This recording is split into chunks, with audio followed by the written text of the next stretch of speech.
Demokrasi Pancasila adalah sistem demokrasi yang tidak hanya mengikuti aturan politik formal, tetapi juga mencerminkan budaya, agama, dan kearifan lokal bangsa Indonesia. Sistem ini muncul karena demokrasi umum yang berlaku di dunia seringkali tidak cocok dengan kondisi sosial dan budaya Indonesia. Pancasila sebagai dasar negara mengandung 5 nilai penting, seperti gotong royong, musyawarah untuk mufakat, keadilan sosial, dan penghormatan terhadap nilai kemanusiaan. Nilai-nilai ini dianggap mampu menjadi dasar yang kuat untuk membangun masyarakat yang rukun dan seimbang. Kemudian ada sejarah demokrasi Pancasila di Indonesia. Demokrasi sendiri berasal dari bahasa Yunani, yaitu demos artinya rakyat, sedangkan krotos artinya kekuasaan. Nah, seperti yang kita ketahui, demokrasi Pancasila yaitu demokrasi yang berdasarkan nilai-nilai leluhur Pancasila. Ada beberapa masa demokrasi di Indonesia. Yang pertama ada demokrasi liberal, yaitu bermulai pada tahun 1150 sampai dengan 1959 yang berisikan penuh konflik, kekuasaan atau kabinet berganti-ganti dan tak stabil. Kemudian ada masa demokrasi terpimpin, yaitu pada tahun 1999 sampai dengan 1966. Nah, terjadilah kekuasaan terpusat pada presiden, tetapi suara rakyat mulai dibatasi. Nah, kemudian ada masa Orde Baru. Nah, masa Orde Baru ini bermulai pada tahun 1966 sampai dengan 1998. Demokrasi Pancasila secara formal sih, tapi prakteknya itu otoriter dan represif. Kemudian ada era reformasi, yaitu 1998 sampai dengan sekarang. Demokrasi berlangsung secara desentralisasi, kebebasan pers, dan politik ditegaskan kembali. Selanjutnya ada manfaat demokrasi Pancasila. Yang pertama, ketuhanan, yang berarti demokrasi harus sesuai nilai spiritual dan moral. Yang kedua, kemanusiaan, yang berarti mengutamakan keadilan, menghargai hak semua warga. Yang ketiga, persatuan, yang berarti demokrasi sebagai alat menjaga keutuhan bangsa. Yang keempat ada kerakyatan, berarti keputusan diambil lewat musyawarah, bukan suara mayoritas semata. Yang kelima, kerakyatan sosial, yang berarti kebijakan harus berpihak pada kesejahteraan rakyat. Nilai-nilai ini diambil dari Pancasila. Selanjutnya ada penerapan prinsip-prinsip dasar Pancasila dalam sistem demokrasi di Indonesia. Penerapan prinsip-prinsip dasar Pancasila dalam sistem demokrasi Indonesia mencerminkan upaya untuk mewujudkan kehidupan berbangsa dan bernegara yang harmonis, adil, dan sejahtera. Berikut penerapan prinsip-prinsip dasar Pancasila. Yang pertama ada ketuhanan yang Maha Esa. Prinsip ini menegaskan bahwa kehidupan berbangsa dan bernegara harus didasarkan pada nilai-nilai ketuhanan. Yang kedua, kemanusiaan yang adil dan beradab. Prinsip ini menekankan pentingnya penghormatan terhadap hak asasi manusia, keadilan sosial, dan perlakuan yang beradab antar sesama.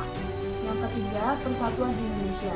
Prinsip ini menggarisbawahi pentingnya menjaga kesatuan dan persatuan bangsa di tengah keberagaman suku, agama, budaya, dan bahasa. Yang keempat, kerakyatan yang dipimpin oleh hikmat kebijaksanaan dalam permusyawaratan perwakilan. Prinsip ini menekankan pentingnya musyawarah untuk mencapai mufakat dalam pengambilan keputusan serta perwakilan dalam pemerintahan. Yang kelima, keadilan sosial bagi seluruh rakyat Indonesia.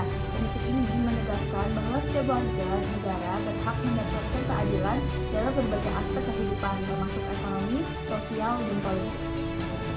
Tantangan demokrasi di Indonesia. Yang pertama adalah polarisasi politik. Polarisasi politik terjadi akibat adanya perbedaan pendapat dan pandangan masyarakat di Indonesia sehingga dapat memicu konflik. Yang kedua adalah intoleransi dan radikalisme agama. Keduanya dapat merusak kerukunan antar umat beragama di Indonesia yang tentunya sangat beragam, sehingga perlu adanya upaya untuk meningkatkan toleransi dan mengurangi radikalisme. Lalu yang ketiga adalah praktik demokrasi yang masih menyimpang. Demokrasi yang seharusnya mementingkan kepentingan bersama, namun tidak sesuai. Contohnya seperti korupsi yang sering marak terjadi dan politik uang, sehingga kurang percayanya masyarakat terhadap institusi pemerintah. Yang keempat adalah ketidaksetaraan akses politik yang berakibat pada ketimpangan ekonomi dan sosial. Kekuatan politik selalu berada di tangan kaum elit, sehingga suara rakyat kecil tidak terdengar, menghambat partisipasi masyarakat secara adil dalam demokrasi.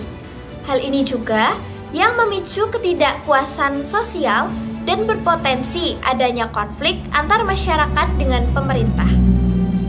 Yang terakhir adalah hoax dan disinformasi yang disebabkan oleh kemajuan teknologi.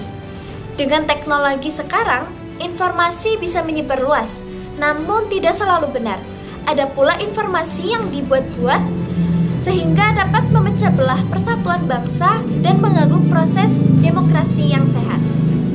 Selanjutnya ada peluang implementasi demokrasi Pancasila.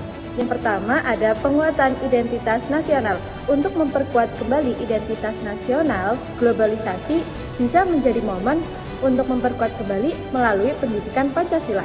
Yang kedua ada partisipasi politik yang lebih luas. Masyarakat akan lebih aktif dalam berpartisipasi, mengawasi jalannya pemerintahan, dan menyampaikan aspirasi secara langsung melalui media sosial atau teknologi digital. Yang ketiga ada peningkatan kualitas sumber daya manusia.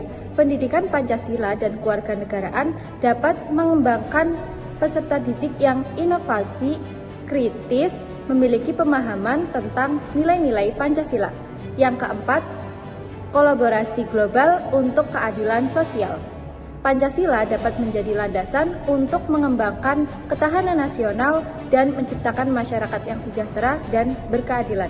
Yang kelima, revitalisasi nilai gotong royong di era digital. Teknologi dapat digunakan untuk membangun komunitas daring yang tetap mengedepankan gotong royong.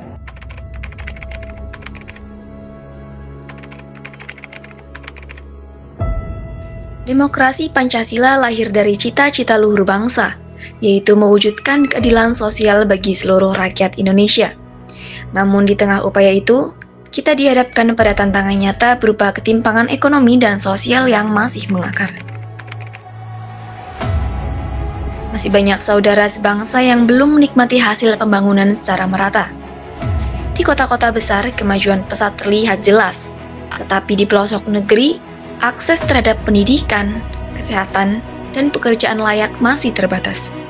Jurang antara si kaya dan si miskin makin lebar, menghambat terwujudnya persatuan dan kesatuan yang menjadi jiwa Pancasila.